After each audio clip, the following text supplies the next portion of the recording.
खबर शामिल करते हैं मलिकवाल से जफर इकबाल की रिपोर्ट के मुताबिक Spire group of college Malikwal campus की सालाना फंक्शन तकसीम इनामात का इनकाद मुकामी मैरिज हॉल में किया गया, जिसमें इलाके के मौजूदीन और तलबा और तालिबात ने भरपूर शिरकत की।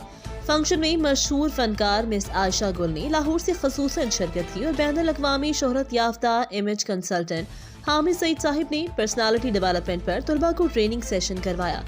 इवेंट में तलबा ने परफॉर्मेंसेज पेश की। आखिर समय साल 2022 में बेहतरीन कारकर्दगी दिखाने वाले तलबा और उस्ताद को इनामात से नवाजा गया।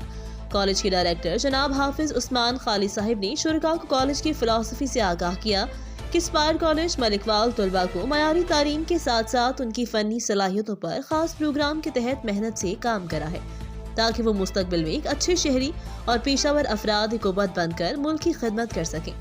मजीद खबरों से बाखबर रहने और ताज़ा अखबार पढ़ने के लिए विजिट करें हमारी वेबसाइट rednews.pk।